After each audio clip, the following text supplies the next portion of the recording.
Hello friends, स्वागत है आप लोगों का एनसीईआरटी जोन में। 70th बीपीएससी का डेट अब एकदम फाइनल हो गया है। क्विक रिवीजन हम लोगों ने एक वीडियो में एंशिएंट हिस्ट्री ऑफ बिहार पूरा डिस्कस कर लिया था, एक वीडियो में मेडाइवल हिस्ट्री। इस वीडियो में हम डिस्कस करेंगे पूरा मॉडर्न हिस्ट्री बिहार का। एक बारी मैं वो टॉपिक बताता हूँ कौन कौन डिस्कस करेंगे। यूरोपियन इन बिहार, जिसमें सारे यूरोपियन जो जो आए थे बिहार में उसके बारे में डिस्कस करेंगे। फिर डिसाइसिव बैटल हम डिस्कस करेंगे, बैटल ऑफ प्लासी, बक्सर। उसके बाद गोलघर के बारे में, ट्राइबल रिवोल्ट, ये बहुत इंपॉर्टेंट टॉपिक है, सारा ट्राइबल रिवोल्ट डिस्कस करेंगे। 1857 का रिवोल्ट। उसके बाद एक एक topic, her cheese, struggle of for independence in Bihar, Bihar का क्या रोल था, एक एक मूवमेंट, सब कुछ डिस्कस करेंगे बिहार का रोल। क्योंकि पूरा हमें डिस्कस करना है ही नहीं, क्योंकि ऑलरेडी हम डिस्कस कर चुके हैं अपने में वेस्टर्न एजुकेशन इन बिहार। तो ये सब डिस्कस करने वाले हैं एक एक टॉपिक। उसके बाद आ जाएगा ज्योग्राफी ऑफ बिहार। तो पूरा मॉडर्न हिस्ट्री इसमें हमारा कवर हो जाएगा। मेन रोल है कि बिहार वाला एंगल हमें डिस्कस करना है, पूरा ऐसा नहीं, पूरा मॉडर्न हिस्ट्री बिहार से जो रिलेटेड है वो डिस्कस करना है। तो चलिए शुरू करते हैं। मेरा नाम धीरज है और आप लोग देख रहे हैं एनसीईआरटी जोन। अभी अभी हमने कवर किया परफेक्शन आईएएस का पूरा मैगजीन। डिस्क्रिप्शन सेक्शन में वीडियो का प्लेलिस्ट होगा, देख सकते हो। उसके अलावा एडुटेरिया का जो बिहार करंट अफेयर्स है वो हमें स्टार्ट कर रहे हैं। 9, 10, 10 का एनसीईआरटी हम लोग साइंस का कर रहे हैं, ठीक है। इसके अलावा ज्योग्राफी का भी हम लोग कुछ लाने वाले हैं। तो आप लोग इस चैनल से जुड़े रहिए, सब्सक्राइब करके रख लीजिए, और नीचे नंबर भी होगा, वहाँ पे आप सपोर्ट भी कर सकते हो, और कोई डाउट हो, कुछ एक्स्ट्रा बताना हो, वो भी पूछ सकते हैं। तो चलिए, सबसे पहला जो टॉपिक हमें चैप्टर 1 डिस्कस करना है, यूरोपियन इन बिहार। तो मुगल के रूल में, मुगल जब रूल कर रहा था तो बहुत सारे ट्रेडिंग सेंटर बने थे। उस समय पटना भी एक ट्रेडिंग सेंटर था। तो ट्रेडिंग सेंटर था, तो अंग्रेज यूरोपियन जब आएंगे तो वहाँ पे ट्रेड करने जाएंगे। तो बहुत फेमस था कॉटन टेक्सटाइल के लिए, सिल्क इंडस्ट्री के लिए, इंडिगो और सॉल्ट के लिए। तो सारे के सारे यूरोपियन, चाहे पुर्तगीज हो या डच हो, फ्रेंच, डेन्स या इंग्लिश, ये सब आते थे, क्योंकि पटना बहुत ज़्यादा प्रॉस्पर था। तो यूरोपियन को भी पटना खींच ले रहा था अपनी तरफ। तो ये बिहार में से अपना ट्रेड रिलेशन स्टैब्लिश करना चाहते थे। तो एक एक करके सब आए। सबसे पहले आए पुर्तगीज। पुर्तगीज पहले यूरोपियन थे जो बिहार में आए 17वीं शताब्दी में। उसके बाद अपना फैक्ट्री वो हुगली में बनाया, बंगाल में हुगली में बनाया। बट वो पटना बार बार आ रहा था, किससे? वाटर बेस से और रोड से। तो यानी ऐसा बोल सकते हो, पटना और बंगाल के बीच वाटर बेज वाला रास्ता भी था और रोड वाला रास्ता भी था। बहुत सारे कमोडिटी जो यहाँ से खरीद के ले जाते थे, होते कारपेट एक खास चीज़ होता था, एक पतला क्लोथ, थीन क्लोथ्स होता था। वो लोग यहाँ लाते क्या थे? यहाँ पे लाते थे स्पाइसेस या चाइना के ले लाते थे, ताकि इससे वो लोग बाटर सिस्टम के रूप में यूज कर सके, ये यहाँ से बेच सके और यहाँ से ये पर्टिकुलर चीज़ ले जा सके। सिंपल, जरूरी नहीं अदला बदली करेंगे, लेकिन ये भी हो सकता है कि यहाँ कुछ लाए, यहाँ पे बेचे, जो पैसा हुआ फिर वहाँ से कारपेट, खस या थीन क्लोथ्स खरीद के ले गए। डच की बात करते तो सबसे पहले यूरोपियन जो आए थे वो थे पुर्तगीज। डच की बात करते हो तो डच कंपनी 1632 में स्टैब्लिश किया। पटना कॉलेज जहाँ पे है ना, उसके नदन पार्ट में अपना फैक्ट्री स्टैब्लिश किया। जो पटना कॉलेज अभी वाला है उसके नॉर्थ पार्ट में जो स्पेस है, जो जगह है, वहाँ पे डच की कंपनी ने अपना स्टार्ट किया। डच किस किस चीज़ में इंटरेस्टेड थे? कॉटन टेक्सटाइल में, सॉल्ट पीटर में, ओपियम में और फूड ग्रेन में। इस इंटरेस्टेड थे कि बिहार से, पटना से ये सब चीज़ खरीद के ले जाते हैं। मुगल के एम्परर औरंगजेब ने ट्रेड राइट दे दिया था इनको कि आप बिहार, बंगाल और उड़ीसा में ट्रेड कर सकते हैं आराम से। उसके बाद देखो, इससे ये पता चलता है, देखो भले ही बंगाल में हम लोग देखते हैं कि बिहार, उड़ीसा जो था बंगाल का पार्ट था, बट एक चीज़ आप देख सकते हो, तीनों जगह का नाम अलग अलग यूज करने का मतलब ये काफ़ी ऑटोनोमस रीजन रहा होगा। 1662 में, 1665 में डच ट्रेवलर ट्रेवेनियर यहाँ पहुंचे थे। तो आपसे पूछा जा सकता है ट्रेवेनियर किस देश के ट्रेवलर थे, पूछा जाता है। ये डच थे। ये पटना आए, बाद में वो छपरा भी गए थे। छपरा को पता होगा। There was a dispute among French, British and Dutch companies over the trade right of saltpetre. ये बहुत ज़्यादा डिस्प्यूट था इन लोगों में कि कौन ट्रेड सॉल्ट पीटर, क्योंकि बिहार एरिया में ही मिलता था। नदन जो बिहार वाला पार्ट है ना, वहाँ पे सॉल्ट पीटर मिलता था। तो इन लोगों के बीच डिस्प्यूट हो जाता था कि किसकी कंपनी को ट्रेड राइट मिले। बाद में 1759 में ब्रिटिशर्स ने डच को डिफीट कर दिया, हरा दिया, बैटल ऑफ बेदारा में। उसके बाद क्या हुआ? बेदारा में डच हार गया है, बैटल ऑफ बेदारा में। अब लगभग 1781 में क्या हुआ? ब्रिटिश के कमांडिंग ऑफिसर मेजर हार्डी ने डच का जो बेयर हाउस था पटना में, उसको कैप्चर कर लिया। यानी देख रहा है, डच का धीरे धीरे प्रभाव अब खत्म हो रहा है।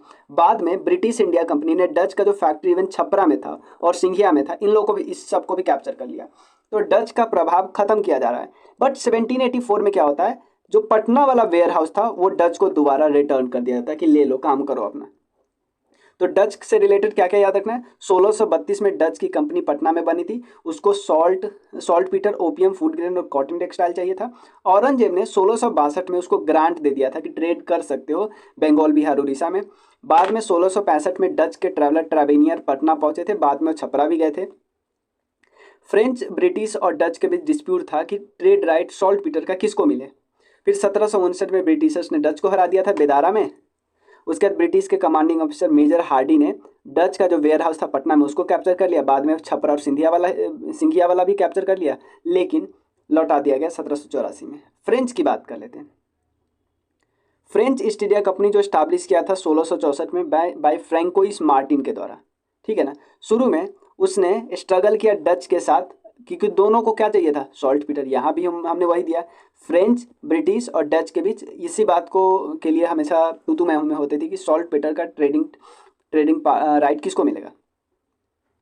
1734 ईस्वी में इसने ट्रेडिंग सेंटर बनाया और पटना में अपना वेयर हाउस बनाया, ठीक है। अब ब्रिटिशर और फ्रेंच के बीच भी वही टेंशन चल रहा था। अब 1757 में ब्रिटिश ने चंद्रनगर को कैप्चर कर लिया। ये फ्रेंच टेरिटरी हुआ करता था, उसमें फ्रेंच का यहाँ पे बोलबाला था, ये समझ सकते हो। बाद में बैटल ऑफ प्लासी के बाद में East India Company expel the general of Bihar at the time from Patna and capture all the warehouse. मतलब कि फ्रेंच का सारा जो भी वेयर हाउस था उसको कैप्चर कर लिया, ठीक है। डेंस की बात करते हैं। देखो ये दो सेपरेट कंपनी बना था। पहला जो ऑपरेट हुआ था 1616 से 1650 में, दूसरा 1670 से 1729 के बीच आया था।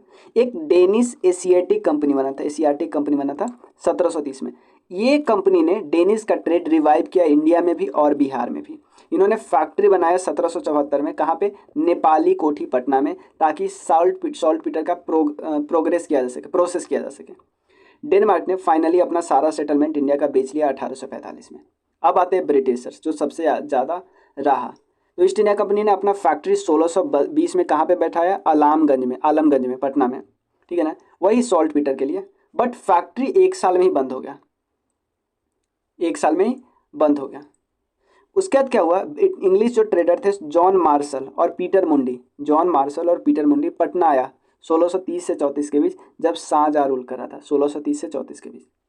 1651 में इसको फिर सूझा कि यार अपना फैक्ट्री स्टैब्लिश कर लेते हैं, तो पहले आलमगंज में फिर गुलजारबाग में। ये बंद हो चुका है एक साल में ही।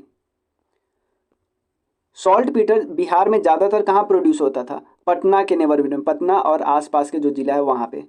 ब्रिटिशर्स इमर्ज स्ट्रॉन्गर, सबसे स्ट्रॉन्ग कौन था, ब्रिटिशर्स था। ये बिहार के रीजन को कंट्रोल करने लगा और खासकर जो ओपियम का जो प्रोडक्शन था उसको कंट्रोल करने लगा। पटना सबसे इंपॉर्टेंट ट्रेडिंग सेंटर बन गया था कैलिको क्लोथ का। उसके बाद जो 1680 में बिहार का सूबेदार था शास्ता खान, इसने ब्रिटिशर्स कंपनी पे कितना टैक्स लगा दिया, 3.5% टैक्स लगा दिया। शास्ता खान जो बिहार का सूबेदार था। 1697 ईस्वी में अजीमुस शान को अपॉइंट किया गया था गवर्नर ऑफ बिहार। अजीमुस शान, इसने इंग्लिश ईस्ट इंडिया कंपनी को ट्रेडिंग राइट दिया कि आप बिहार में ट्रेड कर सकते हो। इसके बाद इंग्लिश का जो फैक्ट्री है वो 1703 में फिर से रीएस्टाब्लिश हुआ। 1713 में क्या हुआ, फारूक सियार का रूल था, पटना फैक्ट्री क्लोज हो गया। बट 1717 में ये फिर से ब्रिटिश को इन्वाइट किया, अगेन इन्वाइटेड ब्रिटिशर्स कि आप बिहार और बंगाल में ट्रेड कीजिए, और पटना फैक्ट्री फिर से रीओपन हो गया। देखो पटना फैक्ट्री क्लोज हो गया था बट फिर से 1718 के आसपास ओपन हो गया। एक बारी आपने देख लो, एक बारी सबसे पहले देखो 1620 में आलमगंज में, फिर जॉन मार्शल पीटर मुंडी पटना आए थे शाहजहां के रूल में। 1651 में फिर से कंपनी ने गुलजारबाग में अपनी फैक्ट्री स्टैब्लिश की। सॉल्ट पीटर मेन इसका काम था। सॉल्ट पीटर पटना और बाकी अगल बगल वाले राज्यों में, वाले जिला में मिलता है। ब्रिटिशर सबसे स्ट्रॉन्गेस्ट यूरोपियन पावर था, ओपियम का भी उसको चाहिए था। और पटना जो इंपॉर्टेंट ट्रेडिंग सेंटर बन गया था कैलिको क्लोथ का। बिहार का जो सूबेदार था 1680 में शास्ता खान, उसने ब्रिटिश के कंपनी पे 3.5% का टैक्स लगा दिया। देखो ब्रिटिश बहुत मजबूत तो बैटल ऑफ प्लासी या बैटल ऑफ बक्सर के बाद हो गया था ना, बस इस समय तक तो जैसे तैसे उसको बिजनेस करना था। तो शास्ता खान ने 3.5% टैक्स कर दिया, तो इसको ज़्यादा प्रॉब्लम तो हुई होगी बट आनाकानी नहीं किया होगा। फिर अजीमुस शान, जिसको गवर्नर ऑफ बिहार नियुक्त किया गया था 1697 में, इसने इंग्लिश ईस्ट इंडिया कंपनी को परमिशन दे दी कि आप ट्रेड कर सकते हो। तो इंग्लिश फैक्ट्री फिर से रीएस्टाब्लिश हुआ 3 में। और फर्रुखसियार के समय 1713 के आसपास इसका फैक्ट्री क्लोज हो गया था, बट 1717 में फिर से ब्रिटिशर्स को बोला कि आप ओपन कर सकते हो, आप यहाँ पे फिर से फैक्ट्री ओपन कर सकते हो। अब 1733 में क्या हुआ, अलीवर्दी खान को बिहार का नायब नजीम बनाया गया। फिर अलीवर्दी खान के सरफराज खान को मारा और बिहार और बंगाल दोनों पे कंट्रोल स्थापित कर दिया। अब ब्रिटिशर्स को क्या हुआ, देखो ब्रिटिशर्स को एम्परर मोहम्मद शाह का कॉन्फर्मेशन मिल गया। मोहम्मद शाह बोला कि आप बिजनेस यहाँ कर सकते हो, बट आपको ह्यूज अमाउंट टैक्स पे करना पड़ेगा। 1750 में क्या हुआ, पटना फैक्ट्री क्लोज हो गया क्योंकि नवाब अलीवर्दी खान का बहुत ज़्यादा प्रेशर था। बाद में 1767 में सिताब राय वॉज थ्रोन्ड एज ए नवाब बिहार का बनाया गया। नवाब थॉमस रम्बोल्ट क्या थे, chief of British factory in Patna थे। ये पूछ सकता है, chief of British factory in Patna के कौन थे, थॉमस रम्बोल्ट। अब हम डायर की, तो अभी तक हमने क्या क्या डिस्कस कर लिया पहले हम देख ले रहे हैं। देखो advent Portuguese, Dutch, French, dense और ब्रिटिश के बारे में डिस्कस कर लिया। अब मेन जो बैटल, दो बहुत फेमस बैटल हुआ जिसका इम्पैक्ट पूरे इंडिया पे पड़ा, बिहार तो पड़ा ही पड़ा बिहार पे, क्योंकि एक तो बंगाल में हुआ था, ये भी बिहार का पार्ट हुआ ऑलमोस्ट, मतलब बंगाल का पार्ट बिहार था, इस पे भी बंगाल बिहार बंगाल सब एक ही साथ थे, तो इस पे भी, इसका भी बिहार पे बहुत ज़्यादा इम्पैक्ट पड़ा और बक्सर का तो पड़ा ही पड़ा। ठीक है, और गोलघर के बारे में डिस्कस करेंगे। चलिए पहले दोनों बैटल के बारे में हम डिस्कस कर लेते हैं। फिर डायरकी सिस्टम आ गया था बिहार में। सबसे पहले हुआ क्या, सिराज उदौला जब लड़ाई हुआ ना बैटल ऑफ प्लासी 1757 में, तो उस समय बंगाल के नवाब कौन थे, सिराज उदौला।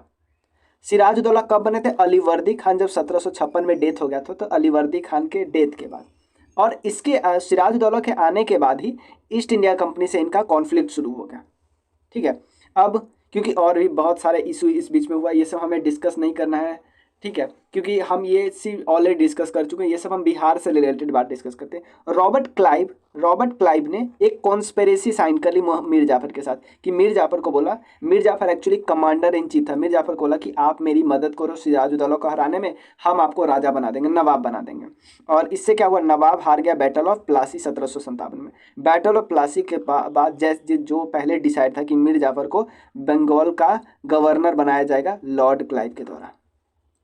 1756 में क्या हुआ, इंग्लिश ने बहुत सारी फैक्ट्री बनाई बिहार में, पटना में, और एक अपना सोल ट्रेडरशिप राइट ले लिया सॉल्ट पीटर का 1758 में। भाई ये इसी के लिए तो मार चल रही है कि बिहार से सॉल्ट पीटर कौन ले जाएगा, तो पूरा का पूरा, अब क्योंकि जीता कौन है, जीता तो ब्रिटिशर्स है, तो पूरा का पूरा ट्रेड राइट सॉल्ट पीटर का बिहार से किसको मिल गया, ब्रिटिशर्स को। 1760 में क्या हुआ, ब्रिटिशर्स ने मीर जाफर को रिप्लेस कर दिया और मीर कासिम को बंगाल का नवाब बनाया। ठीक है ना, गवर्नर ऑफ बंगाल यानी नवाब ऑफ बंगाल सेम ही बात है, क्योंकि मान लो मीर जाफर कुछ तूर तराक करा, मीर जाफर इनकी कोई बात नहीं मान रहा होगा। मीर कासिम ने, ये इंपॉर्टेंट है, मीर कासिम ने ही कैपिटल को मुर्शिदाबाद, जो कैपिटल था उसको कहाँ शिफ्ट कर लिया, मुंगेर शिफ्ट कर दिया। मुर्शिदाबाद जो बंगाल में था वहाँ से कैपिटल शिफ्ट करके मुंगेर में ला दिया। अब फिर से ब्रिटिशर्स और नवाब का वो हो गया, तू तराक हो गया। तो 2 सितंबर 1763 को एक बैटल ऑफ उदा वाला बैटल हुआ, जिसमें ब्रिटिशर्स ने मीर कासिम को हरा दिया और ब्रिटिशर्स ने कैप्चर कर लिया मारूफगंज एरिया और कॉर्नलगंज एरिया पटना का। ब्रिटिशर्स अब कैप्चर कर चुका है, मीर कासिम को हरा चुका है। अब बैटल ऑफ बक्सर, क्योंकि मीर कासिम हार चुका है, तो मीर कासिम के जगह पे फिर से नवाब किसको बना दिया, ब्रिटिशर्स ने, मीर जाफर को। अब मीर कासिम भाग गया, मीर कासिम अब ढूंढने लगा कि, सोचने लगा, ग्रुप बनाने का सोचने लगा कि किसी से ग्रुप बना के और ब्रिटिश को हराते हैं। तो ये ग्रुप इनका दिखता है अगले बैटल में, बैटल ऑफ बक्सर में, जहाँ पे एक तरफ था मुगल बंगाल, मुगल की तरफ से शाह आलम टू, बंगाल की तरफ से ये मीर कासिम, और ए मतलब अवध की तरफ से कौन थे, शुजाउद्दौला वर्सेस इंग्लैंड यानी ब्रिटिश इंडिया। तो बैटल ऑफ बक्सर हुआ कब, 1764 में 22 अक्टूबर को। एक तरफ था ब्रिटिश ईस्ट इंडिया कंपनी, जिसके तरफ से जो लड़ाई कर रहा था उसका नाम था हेक्टर मुनरो, और दूसरी तरफ था शाह आलम टू मुगल, मीर कासिम जो नवाब ऑफ बंगाल था, और शुजाउद्दौला जो अवध का नवाब था। इंडियंस वे डिफीटेड, मतलब ये तीनों मिलके भी हार गए। अब क्योंकि लड़ाई तो इंग्लैंड की तरफ से कौन कर रहा था, हेक्टर मुनरो, बट हेड कौन था, लॉर्ड क्लाइव। तो लॉर्ड क्लाइव ने मुगल और अवध दोनों के साथ एक ट्रीटी साइन की, अलग अलग ट्रीटी, जिसका नाम था ट्रीटी ऑफ इलाहाबाद। एक के साथ 12 अगस्त में साइन की, एक के साथ 18 अगस्त में साइन की, 18 या 16 कहीं कहीं पे दिया, डेट इंपॉर्टेंट नहीं है, बट सबसे पहला मुगल के साथ साइन की और उसके बाद अवध के साथ साइन की। ट्रीटी ऑफ इलाहाबाद इंपॉर्टेंट है। अब मुगल के साथ साइन की, उससे क्या हुआ कंपनी को, क्योंकि राजा अभी भी इंडिया का कौन माना जाता था, मुगल माना जाता था, तो कंपनी को बंगाल बिहार में ट्रेड राइट मिल गया। बिहार का ही पार्ट था उड़ीसा, तो एक चीज बोल सकते हो बंगाल बिहार उड़ीसा तीनों का ट्रेड राइट मिल गया। उसके अलावा हुआ क्या, अब आ जाता है डुअल गवर्नमेंट कि एक सिस्टम बनता है। यहाँ पे मैं आपको बता, they got the right to administer the collection and management of revenue of the province of Bengal and part of Awadh.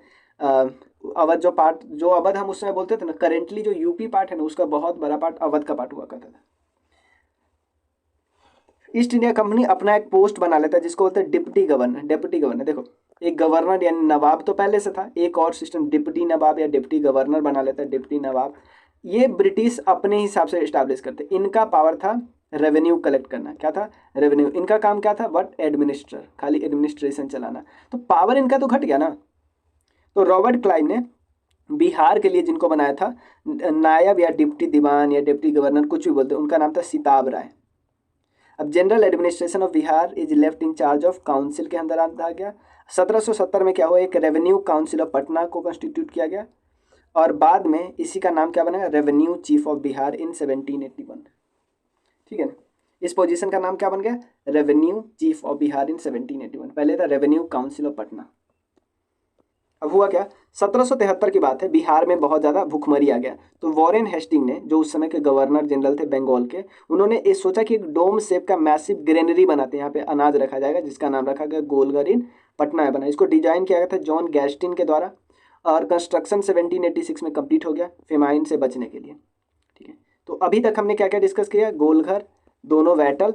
ठीक है, अब हम डिस्कस करते हैं, ये मेन इंपॉर्टेंट टॉपिक है, tribal revolt of Bihar. Bihar में जो ट्राइबल रिवोल्ट हुआ था, जितने पहले नूनिया, सन्यासी, तमार, चेरो, हो एंड मुंडा, कोल, भूमित, संथाल, लोटा, सरदारी, शफाहर, ताना भगत, उसके बाद अलग से बहाबी मूवमेंट है। ठीक है, ट्राइबल रिवोल्ट अब डिस्कस करते हैं, इंपॉर्टेंट ट्राइबल रिवोल्ट। सबसे पहले आते हैं नोनिया ट्राइबल रिवोल्ट। ये वो लोग थे जो सॉल्ट पीटर के प्रोडक्शन पे काम करते थे। ये एक कास्ट था बिहार में, तो जहाँ पे सॉल्ट पीटर का उत्पादन होगा वहीं पे ये होंगे। सॉल्ट पीटर का उत्पादन हाजीपुर, तिरहुत, सारण, पूर्णिया एरिया में होता था। तो ये जो सॉल्ट पीटर का यूज होता था जो एक्सप्लोसिव होते हैं ना, उसके प्रोडक्शन में, बम वगैरह बनाने में। तो इन लोगों के साथ बहुत ज़्यादा एक्सप्लॉइटेशन करते थे ब्रिटिश, मतलब इन लोगों को पैसा कम देना है या ये सब बहुत सारा एक्सप्लॉइटेशन। तो ये लोग इकट्ठा हो गए ईस्ट इंडिया कंपनी के खिलाफ। ये बस याद रखना है। नोनिया एक कास्ट है, नोनिया कास्ट सॉल्ट पीटर के प्रोडक्शन में काम करती थी। सॉल्ट पीटर का यूज होता है एक्सप्लोसिव के प्रोडक्शन में, और ईस्ट इंडिया कंपनी इनको बहुत ज़्यादा एक्सप्लॉइट करते थे, इसलिए ये लोग एकत्रित हो गए, इकट्ठा हो गए। सन्यासी रिवॉल्ट की बात करते हैं। सन्यासी रिवॉल्ट बंगाल और बांग्लादेश, जो अभी बांग्लादेश वाला एरिया, वहाँ पे हुआ। और ये सन्यासी जी के द्वारा स्टार्ट किया गया, जो हिंदू संत थे, और मुस्लिम फकीर जो थे, दोनों के द्वारा स्टार्ट किया गया। और ब्रिटिश के खिलाफ, ऑब्वियसली ब्रिटिश रूल के खिलाफ यूनाइट हो गए। अपना अथॉरिटी ये लोग इस्टेब्लिश करना चाहते थे, और इंग्लिश जो फैक्ट्री है ढाका में, उसका पोसेशन अपने हाथ में ले लिया। और किस किस सेंटर में, कहाँ कहाँ जो इनका रिवोल्ट हुआ था, उसका सेंटर कहाँ कहाँ पे था, सारण, पूर्णिया, तिरहुत। क्लियर, याद रख ले, बंगाल वाला एरिया और बांग्लादेश वाला एरिया में था। और सन्यासी रिवोल्ट शुरू हुआ हिंदू संत और मुस्लिम के फकीरों ने किया ब्रिटिश रूल के खिलाफ। और ब्रिटिश का जो एक फैक्ट्री था ढाका, उस पर एक कब्जा भी कर लिए। कौन कौन एरिया में बहुत एक्टिव थे, सारण, पूर्णिया, तिरहुत, इन सब में। याद रख लेना है। ये क्रोनोलॉजी पूछ लेते हैं कि पहले कौन हुआ था। ये 1762 से 1774 के बीच हुआ। ये 1700 से लेके 1800 के बीच हो रहा था। पहला और दूसरा रिवोल्ट हो गया। पहला नुनिया है। नुनिया एक कास्ट थी जो सॉल्ट पीटर के प्रोडक्शन करते थे, और इसलिए वो ब्रिटिश के खिलाफ, क्योंकि ब्रिटिश उसको एक्सप्लॉइट करते थे, ईस्ट इंडिया कंपनी। सन्यासी रिवोल्ट, ये भी बंगाल वाला एरिया और जो अभी वाला प्रेजेंट बांग्लादेश वाला एरिया, वहाँ पे हुआ। इंग्लिश के एक फैक्ट्री ढाका में जो था, इंग्लिश का एक फैक्ट्री, अंग्रेज का, उस पर कब्जा कर लिया। अब तमार, ये एक देखो, पहले ट्राइबल ग्रुप समझिए, ओरांव ट्राइबल ग्रुप, मुंडा, हो और कोल, ये सब इकट्ठा हो गए एक बारी। रिवोल्ट तो स्टार्ट 1789 में रिवोल्ट स्टार्ट किया गया और ओरांव ट्राइब के द्वारा। बाद में बाकी ट्राइबल ग्रुप इनमें इनके साथ जुड़ गए। अब हो क्या रहा था कि ट्राइबल का जो अपना एक सेपरेट एग्रीकल्चर प्रैक्टिस होता था, ईस्ट इंडिया कंपनी इसको इसके साथ ये करते थे कि नहीं आप ये नहीं कर सकते, बैन कर देते थे, जिसके कारण इन लोगों का अपना जो सोशियो इकोनॉमिक कंडीशन था वो बिगड़ रहा था। तो तमार जो रिवोल्ट हुआ उसको इनिशिएट किन्होंने किया, भोलानाथ सहाय ने। ये तमार रीजन से बिलोंग करते थे और ब्रिटिशर्स ने इसको सप्रेस कर दिया 1832 में और बाद में एनेक्स कर लिया, इस रीजन को अपने कंट्रोल में कर लिया। नेक्स्ट है चेरो रिवोल्ट। तो अभी तक हमने क्या क्या देख लिया, नुनिया, नोनिया, उसके बाद सन्यासी, थर्ड हमने देख लिया तमार। तमार में जो मेन ट्राइबल ग्रुप था वो उरांव था और जिनका नाम है उनका याद रखना है भोलानाथ सहाय। चेरो रिवोल्ट में हुआ क्या, देखो ये 1798 के आसपास की बात है, ये 1798 से 1800 के बीच है। कंपनी ने चुरामन को चेरो का किंग बनाया। कंपनी मतलब ईस्ट इंडिया कंपनी ने। अब ऑब्वियसली ईस्ट इंडिया कंपनी ने इसको राजा बनाया तो ईस्ट इंडिया कंपनी के लिए ही काम करेगा, तो ये लोगों पे, पिजेंट पे, ट्राइबल पीपल पे, पुअर पे बहुत ज़्यादा टैक्स लगा रहा था, जिसके कारण ये लोग बहुत गुस्सा और अनरेस्ट हो गया स्टार्ट में। तो इनके खिलाफ, राजा चुरामन के खिलाफ में सरदार भूषण सिंह खड़ा उठे। बाद में इनको किन्होंने सप्रेस कर लिया, ब्रिटिश ने सप्रेस कर लिया। तो चेरो में दो लोगों का नाम याद रखना है, राजा चुरामन और सरदार भूषण सिंह। नेक्स्ट क्या है, हो एंड मुंडा। तो सबसे पहले देखो 1865 के आसपास में एक फॉरेस्ट रेगुलेशन एक्ट आया। तो सबसे पहले एक याद रखना 1865 में फॉरेस्ट रेगुलेशन एक्ट, फिर इंडियन फॉरेस्ट एक्ट आता है 1878 में। तो ब्रिटिश गवर्नमेंट ने एक अपना लॉ लाया कि किसी भी लैंड को, जो लैंड पे ट्री या ब्रशवुड लगा है, तो उसको गवर्नमेंट फॉरेस्ट डिक्लेयर कर सकते थे और बाद में उसको मैनेज करने के लिए अपना रूल बना सकते थे। बट एक प्रॉब्लम क्या ब्रिटिश ने कर दिया इन लोगों के लिए कि इनके राइट का कोई प्रोविजन नहीं था जिसपे इनका राइट की, जो ट्राइबल लोग हैं उनका क्या राइट है इन जंगलों में, ठीक है। इसीलिए हो एंड मुंडा जो ट्राइब था वो छोटा नागपुर एरिया में रहते थे। उन्होंने रिवोल्ट कर दिया 1820-22 के बाद में, फिर 1831 में, और ये 1837 तक चलता रहा। तो जो होम एंड मुंडा ट्राइब की तरफ से जो राजा परहत सबसे पहले खिलाफ में चले गए। राजा परहत किसके खिलाफ में थे, even British rule, local money lender और जमींदार के खिलाफ थे। और इवन इन लोगों को प्रॉब्लम तब भी होता था जब ब्रिटिश सिंघभूम वाला जो एरिया था ना, सिंघभूम वाला एरिया, उसको भी ऑक्यूपाई करके रखा था। बट इतना ज़्यादा रिवोल्ट हुआ, इसका रिजल्ट क्या हुआ कि एक इंडियन फॉरेस्ट एक्ट आया 1878 में। बहुत ये एक्ट और ज़्यादा रिप्रेसिव था। कैसे कि फॉरेस्ट लैंड को में जो आदिवासी राइट है उस पर बहुत आदिवासी राइट लाया गया, बट इतना आदिवासी राइट पे रेस्ट्रिक्शन लाया गया, और जो लैंड अनप्रोड्यूस दोनों पे, और जमीन को, ये जो फॉरेस्ट है उसको दो पार्ट में डिवाइड कर लिया, protected forest and reserve forest, protected forest and reserve forest. इससे हुआ क्या, जो आदिवासी कम्युनिटी का जो ट्रेडिशनल राइट था, ट्रेडिशनल कॉमन प्रॉपर्टी हुआ करता था पूरा फॉरेस्ट, ये अब नहीं रहा। अब कौन सी प्रॉपर्टी हुआ, स्टेट प्रॉपर्टी हुआ। कौन से एक्ट के बाद, इंडियन फॉरेस्ट एक्ट 1878 के बाद। अब हुआ क्या, अब आते मुंडा, जिसके हेड कौन थे, बिरसा मुंडा जी। इन्होंने ब्रिटिश रूल के खिलाफ, ब्रिटिश के जो लोकल एजेंट थे लाइक मनी लेंडर, सबके खिलाफ इन्होंने आंदोलन कर दिया, रिलीजियस मूवमेंट चलाया जिनको उलगुलान बोलते थे, और एग्रेरियन पॉलिटिकल कंटेंट के कारण था। नेक्स्ट है कोल रिवोल्ट। देखो कोल रिवोल्ट याद रखना, नाम उनका बुद्धू भगत उनका नाम था। सबसे पहले किस एरिया में था, ये एरिया था सिंहभूम, रांची, हजारीबाग, पलामू और वेस्टर्न पार्ट ऑफ मानभूम वाला रीजन। अब यहाँ पे हुआ क्या, ब्रिटिश रूल ने अपने एरिया को एक्सपेंड करना शुरू किया, और इवन ब्रिटिश अपना ज़मीन एक्सटेंड करना शुरू ही नहीं किया, और उसने क्या किया, आउटसाइडर को ज़मीन देने लगा। आउटसाइडर लाइक सिख और मुस्लिम को ज़मीन देने लगा। इन 1831-32 की बात करते थे, इसलिए ऑब्वियसली लोग इकट्ठा हो जाएंगे ना, तो बुद्धू भगत इकट्ठा हो गए। तो इसलिए ब्रिटिश ने क्या किया, रिप्रेशन इन लोगों के साथ किया, लार्ज स्केल मिलिट्री ऑपरेशन चलाया, जिससे रिवोल्ट को सप्रेस कर दिया गया। इस रिवोल्ट के बाद एक नया प्रोविंस बना जिसका नाम था साउथ ईस्ट फ्रंटियर एजेंसी। क्या नाम था, साउथ ईस्ट फ्रंटियर एजेंसी। अगला है भूमिज। नाम देखो, मेन देखो नाम आपको याद रखना है, गंग नारायण इनका नाम था। किस एरिया में, सिंहभूम वाला एरिया और बीरभूम वाला एरिया में। 1832 से 33 की बात करते हैं। इनको देखो, ये रिवोल्ट ठंडा कब हो गया, जब इनको मार दिया गया, गंगा नारायण सिंह को मार दिया गया। किसके द्वारा, ठाकुर चेतन सिंह के द्वारा। ब्रिटिश यही तो करता था, लड़वा देता था आपस में ही, ठीक है। तो ये किसके खिलाफ लड़ रहे थे, सिर्फ ब्रिटिशर्स नहीं, ब्रिटिशर्स के अलावे किंग बीरभूम, मुंसिफ्स, इंस्पेक्टर, जमींदार, इन सब के खिलाफ ये लड़ रहे थे। भूमिज रिवोल्ट इसको बोलते हैं। नाम उनका याद रखना, गंगा नारायण सिंह। संथाल रिवोल्ट में चार बहुत फेमस लोग थे, एक है सिद्धू और कान्हू, और एक और भैरव करके नाम था। चार भाई थे, मेन दो फेमस भाई थे वो सिद्धू और कान्हू थे। ठीक है। ये ऑब्वियसली जमींदार और मनी लेंडर के एट्रोसिटीज़ के खिलाफ इन्होंने मूवमेंट चलाया। ये राजमहल हिल्स में बहुत याद इंपॉर्टेंट है। और ये किसके ऑपरेशन के खिलाफ? Revenue officer, police, money lender and landlord के खिलाफ। अब हुआ क्या, इन्होंने इतना मूवमेंट था कि इन्होंने क्या किया कि हम कंपनी रूल को अपने यहाँ मानते ही नहीं है और हम एक इंडिपेंडेंट पार्ट है। 1824 में इन्होंने बोल दिया। ऑब्वियसली ब्रिटिशर्स को भी अपना फ़ायदा देखना था। उसने क्या कर दिया, इस पार्ट पे बहुत ज़्यादा एक्सेसिव मिलिट्री ऑपरेशन किया। सिद्धू को 1855 में मार दिया और कान्हू को अरेस्ट करके बाद में फांसी लगा दिया गया 1876 में। इस मूवमेंट के बाद क्योंकि मूवमेंट थोड़ा थम गया तो संथाल परगना बना दिया गया एक अलग ब्रिटिशर्स के द्वारा, और एस्ले आइडन को पहला डिस्ट्रिक्ट कलेक्टर बनाया गया इस परगना का, संथाल परगना का। समझे? सिद्धू और कान्हू 1855 साल, वो आदमी और थोड़ा बहुत एरिया। देखो कारण वही है, कारण थोड़ी पहुंचेगा, कारण समय वही है कि मनी लेंडर की प्रॉब्लम। ऐसा थोड़ी है कहीं पे मनी लेंडर का प्रॉब्लम है तो जमींदार का प्रॉब्लम नहीं होगा, होगा ही होगा। एक है लोटा। देखो ये एक्चुअली एक बर्तन होता है। अगर आप लोगों को अगर बिहार से बाहर के हो तो लोटा ने एक बर्तन होता है जिसमें पानी वगैरह पीते हैं या पानी यूज करने, जो ग्लास से थोड़ा बड़ा होता है। तो ये एक ब्रास जो लोग यूज करते थे ना, जेल वगैरह में यूज करते थे, वो ब्रास का यूज करते थे लोटा। बट ब्रिटिश ने बोला कि आप इसको यूज नहीं कर सकते, ठीक है नहीं, इसको यूज नहीं कर सकते, इसके जगह पे मिट्टी का बर्तन यूज करते हैं। तो ये प्रिजन में क्या हुआ, जो जेल था आरा और मुजफ्फरपुर में, यहाँ पे मूवमेंट स्टार्ट हो गया क्योंकि ये जो ब्रास का बर्तन था इससे लोगों का रिलीजियस सेंटिमेंट जुड़ा था। ये रिलीजियस सेंसिबिलिटीज वाला टॉपिक था।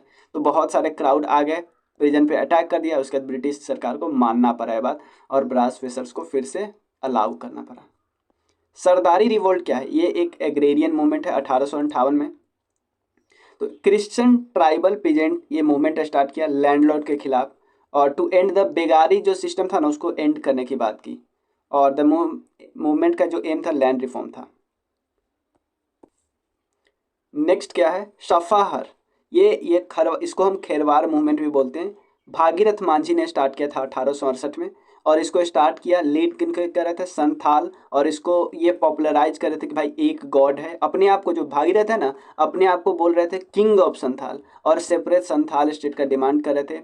और इसका एम क्या था? सोशल रिफॉर्म करना और जो एविल बोंगा था उसके सेक्रीफाइस, इस सब को रोकना। तो सफाहर, खरवार मूवमेंट, भागीरथी मांझी। अब ताना भगत क्या होता है? इसको स्टार्ट किया उरांव ट्राइब ने, ठीक है।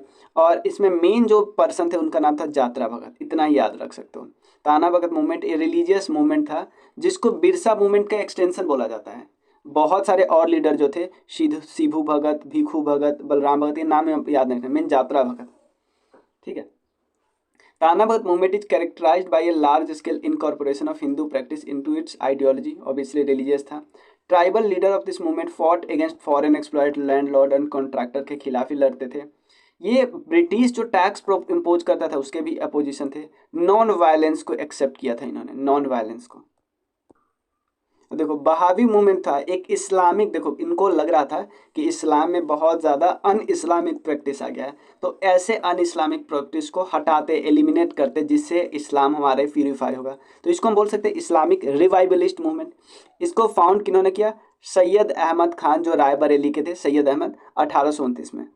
और इस मूवमेंट का एम क्या था कि दर उस अल इस्लाम बनाना, इंडिया में दर उस इस्लाम। ये सैयद अहमद पहले पटना आए, उन्होंने मोहम्मद हुसैन को, है तो रायबरेली के, बट पहली बार जब पटना है ना तो मोहम्मद हुसैन को अपना रिप्रेजेंटेटिव बना लिया कि मोहम्मद हुसैन यहाँ पे काम करेगा।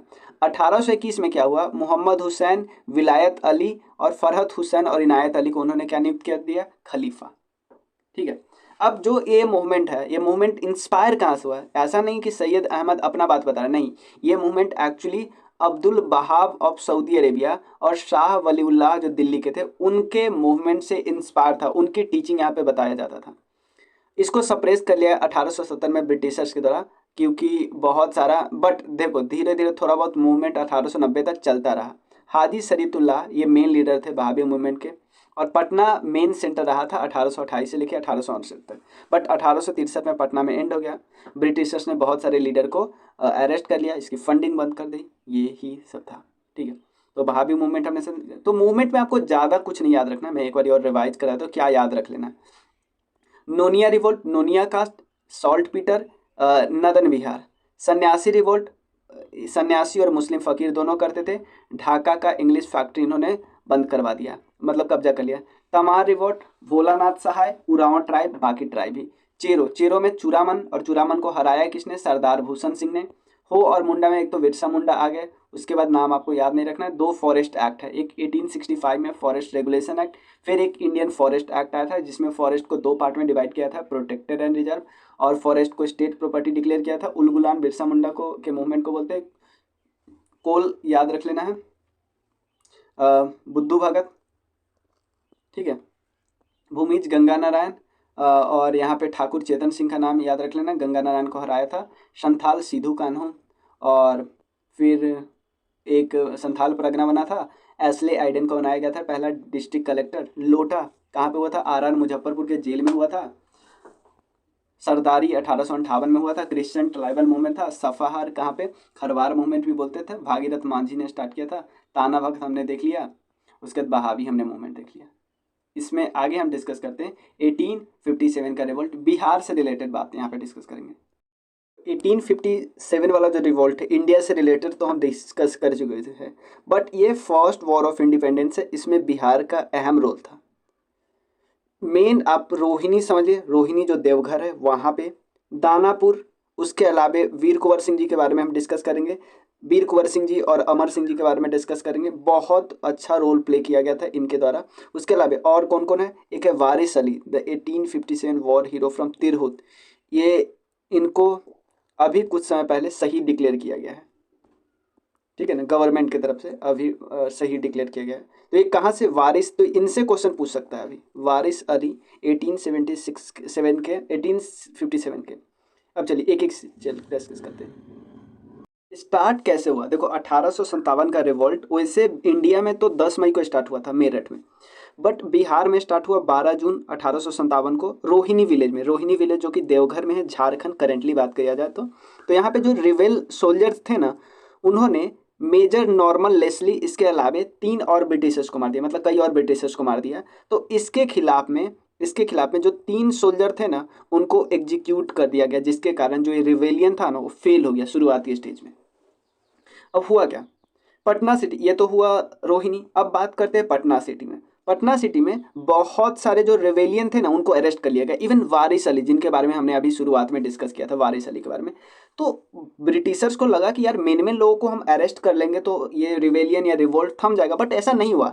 पीर अली थमने वाले नहीं थे।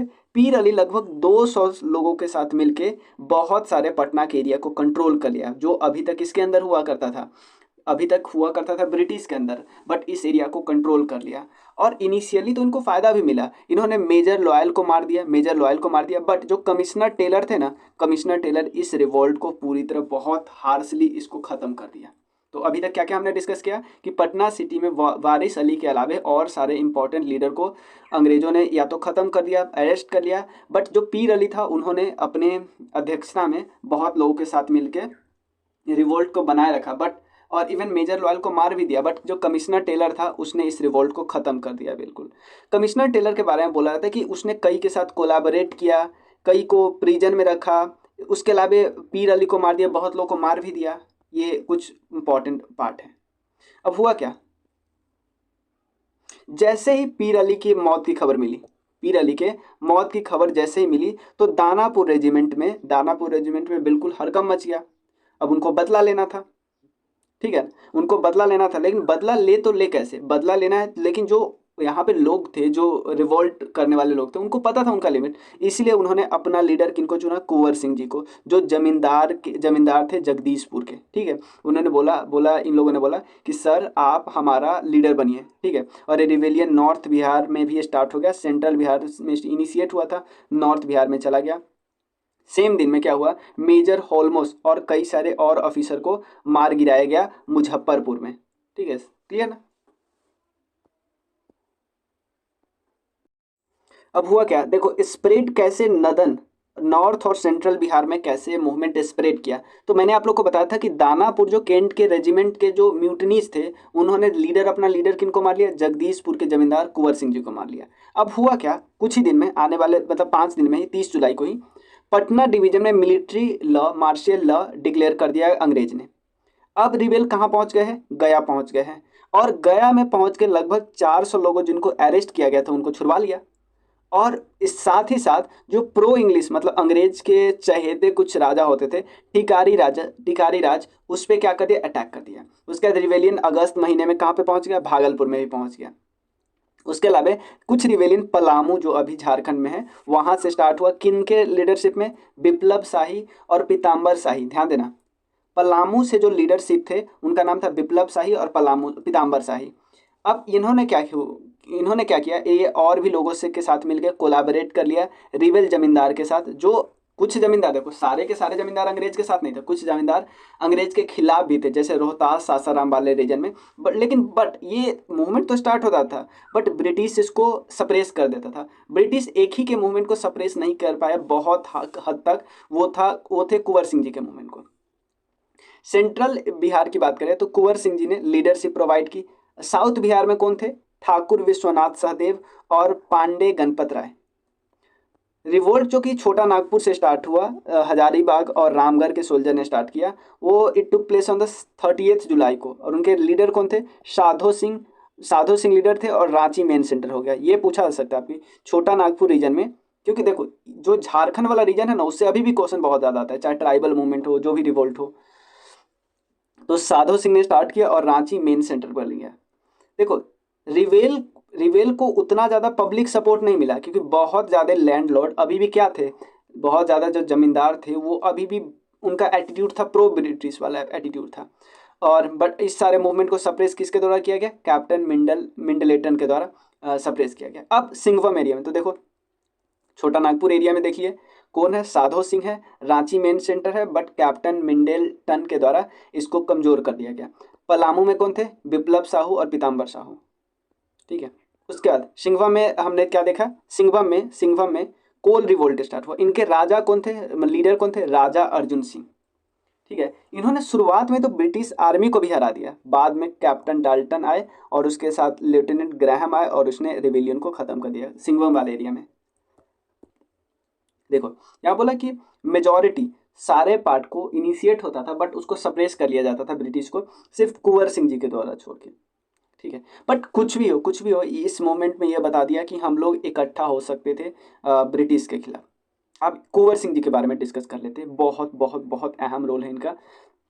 ये शुरुआत में इनके बारे में बोला जाता है कि देखो बिहार के कॉन्टेक्स्ट में अगर आप इनका नाम नहीं लो तो पूरा मूवमेंट बेकार है। मतलब आप किसी मूवमेंट को शुरू कर सकते हो ना ख़त्म कर सकते हो। इनके भी 1857 की बात करते हैं, ये ओल्ड मैन थे 80 ईयर्स के, ये सिंबल ऑफ रिवोल्ट बने थे 1857 के, इसलिए कुंवर सिंह जी को किसी के कंपेयर नहीं किया जाता है। It is Joan of Arc and Rani Lakshmibai like home Kunwar Singh also turn into legend while alive. ठीक है, वीर कुंवर सिंह जी के बारे में बात करते थोड़ा। ये जगदीशपुर के थे, करेंटली अभी भोजपुर डिस्ट्रिक्ट का पार्ट है भोजपुर। ये उज्जैनिया क्लेन से बिलोंग करते थे, उज्जैनिया क्लेन से। देखो परमार राजपूत जो है ना, उसका उज्जैनिया क्लेन है, उससे बिलोंग करते थे जगदीशपुर। देखो इनके जो फादर थे जिनका नाम था बाबू साहबजादा सिंह, ध्यान देना बाबू साहबजादा सिंह, जो किंग भोज थे ना, भोज किंग, उनके डिसेंडेंट थे इनके फादर, तो ये भी उन्हीं के डिसेंडेंट है। तो क्योंकि इनके जो किंग भोज ने भी तो अपोज किया था विदेशी रूल को, तो इनके खून में था कि विदेशी जो रूल आएगा उनको अपोज करना है।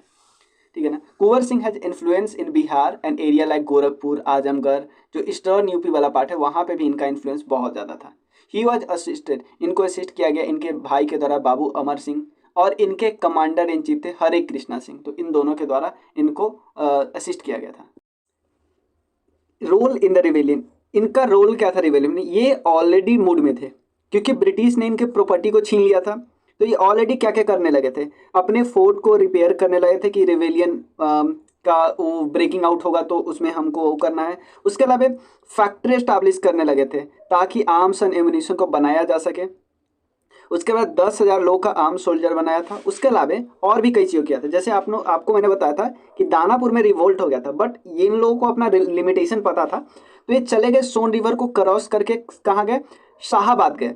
शाहाबाद क्यों गए, ताकि अपने आप को ऑर्गेनाइज कर सके, किन के लीडरशिप में, कुंवर सिंह जी के लीडरशिप में। कुंवर सिंह जी को और किन किन का सपोर्ट था, अमर सिंह, उनके नेफ्यू हरकिशन सिंह, रतवंजन सिंह, निशान सिंह और जो 4 जमींदार थे शाहाबाद के। और कुंवर सिंह जी के स्ट्रगल का एक मेन पॉइंट ये था कि ये किसी यूरोपियन को मार नहीं रहे थे शुरुआत में। बाद में क्या हुआ कि कुंवर सिंह जी 27 जुलाई 1857 की बात करते, आरा को कैप्चर कर लिया और अपने आप को डिक्लेयर कर दिया कि वो किंग है, कहाँ के, आरा के। अब ब्रिटिश गवर्नमेंट किनको भेजा, ब्रिटिश गवर्नमेंट कैप्टन डेनवेर को भेजा, डेनवेर को भेजा दानापुर से, कहाँ भेजा, आरा की, जाइए आप 500 यूरोपियन को लेके जाइए। और बहुत सारे यूरोपियन ट्रुप्स भी थे, बहुत सारे हिंदुस्तानी ट्रुप्स थे, बट कुंवर सिंह जी ने उनको तहस नहस कर दिया, डिफीट कर दिया उनको बैडली। उसके बाद क्या हुआ, कैप्टन डेनवर हार गए हैं। उसके बाद मेजर विंसेंट आयरे, इनको भेजा गया कि आप जाइए कुंवर सिंह पे अटैक कीजिए। बिल्कुल फायर्स अटैक किया, बिल्कुल मतलब एक अटैक किया। तो कुंवर सिंह जी को लगा कि यार कंडीशन थोड़ा बिगड़ रहा है, सिचुएशन बिगड़ रहा है, इसलिए वो बिहार से निकल गए और गुरिल्ला वॉरफेयर में लग गए। गुरिल्ला वॉरफेयर मतलब छुप छुप के अटैक करना ब्रिटिशर्स में। इंस्टेड ऑफ, देखो फाइटिंग, देखो एक जगह पे फाइट करने से नुकसान क्या था, ब्रिटिश बहुत ज़्यादा मजबूत था। और तो ये क्या करे, अलग अलग एरिया में जाके, चाहे मिर्जापुर, रेवा, बंदा, लखनऊ, कानपुर। इसलिए यही एक कारण है कि इनका जो रिवॉल्ट था काफ़ी समय तक रहा। उसके बाद कुंवर सिंह इवन उन्होंने नाना साहब के बैटल में सपोर्ट किया तात्या टोपे के साथ, ठीक है, तात्या टोपे या नाना सिंह, एंड रीकैप्चर, कानपुर को फिर से रीकैप्चर करने में मदद की। लखनऊ में क्या हुआ, ये बहुत सारे रिवेल लीडर से मिले और डिफीट किया कर्नल मिलमैन को और डेंस को, और आजमगढ़ को कैप्चर कर लिया। लखनऊ में मिले, लखनऊ में बहुत सारे रिवेल लीडर्स थे, मतलब जो इनके आइडियोलॉजी वाला था, उन सब के साथ मिले। कर्नल मिलमैन को मिला और डेंस को मिला, और मतलब इन सबको डिफीट किया और आजमगढ़ को कैप्चर कर लिया। अब हुआ क्या, लॉर्ड कैनिन, क्योंकि उस समय लॉर्ड कैनिन थे गवर्नर जनरल, मतलब वायसराय बन गए थे, इन्होंने लॉर्ड लुगार्ड को भेजा आजमगढ़, क्योंकि आजमगढ़ किन्होंने कैप्चर कर लिया है, नाना साहब ने कैप्चर कर लिया, तात्या टोपे और कुंवर सिंह जी ने कैप्चर कर लिया। तो कैनिन को लगा कि लुगार्ड को भेजेंगे कुंवर सिंह को पकड़ के लाने के लिए, बट कुंवर सिंह जी को इन्फॉर्मेशन मिल गया, वो वहां से निकल के गाजीपुर चले गए। अब लुगार्ड ने डोगलस को भेजा और साथ ही साथ 25,000 का अनाउंसमेंट करवा दिया अरेस्ट पे। तो 17 अप्रैल 1858 को क्या हुआ, डुगलस ने कुंवर सिंह जी पे अटैक कर दिया। इसमें क्या हुआ, इनके लेफ्ट हैंड पे चोट लग गया, और सुई मतलब चोट मतलब गोली लग गया, तो उन्होंने अपना हाथ ही काट लिया और गंगा जी में बहा दिया। ये बहुत इंपॉर्टेंट बात है। अब डगलस इनको चेंज किया कर रहा था, but he went to Jagdishpur. Jagdishpur पहुंच गया कब, 22 अप्रैल 1858 पे, ठीक है ना, जहाँ पे ली ग्रांट उनका वेट कर रहे थे। कुंवर सिंह जी ने उसको देखो पूरे घायल है, एक हाथ नहीं है, उसके बाद भी ली ग्रांट को वहाँ पे हराया जगदीशपुर में, ठीक है। Even though he were bounded out of 300 British soldier only 2, मतलब 20 से 30 भी बचे। 10 Babu Kunwar Singh ji died on 26 April. देखो लास्ट लड़ाई जीते हैं, बट इतने घायल हो गए थे, हाथ नहीं है, एज बहुत ज़्यादा 81 82 तब तक हो गए थे। तो ये लड़ाई जीतने के बाद भी इनका निधन हो गया, ठीक है ना, किस दिन, 26 अप्रैल 1858 को। आउटकम इस रिवोल्ट का क्या हुआ, देखो ये रिवोल्ट भले ही ब्रिटिश ने क्रश कर दिया था, बट बहुत सारे रिफॉर्म इसके बाद ब्रिटिश को लाना पड़ा। एक रिफॉर्म था बंगाल टेनेंसी एक्ट, जिसमें टेनेट्स जो होते हैं उनके राइट्स की बात की गई है बिहार और बंगाल में। और क्योंकि इन टेनेट्स की बात लाएंगे ही लाएंगे, क्योंकि जमींदार के खिलाफ बहुत सारे डिस्कॉन्टेंट पैदा हो गया था लोगों के अंदर। अब चलिए मेन अब टॉपिक हमें डिस्कस करना है बिहार,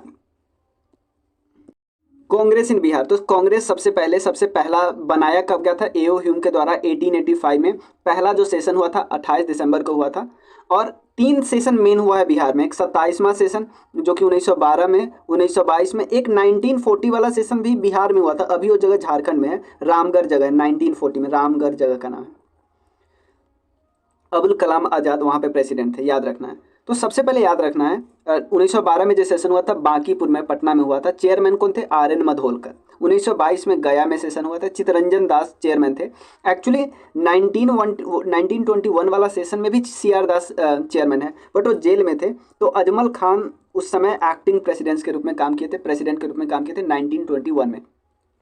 22 में खुद थे, बट यहाँ पे रिजाइन दे दिया था, चित्तरंजन दास ने रिजाइन दे दिया था प्रेसिडेंसी से, और उन्होंने क्या बनाया था, स्वराज दल बनाया था, स्वराज दल। 1916 में आपको पता है लखनऊ में सेशन हुआ था, जहाँ पे लखनऊ पैक्ट साइन हुआ था। यहाँ पे बिहार से रिलेटेड 3 बातें की गई थी।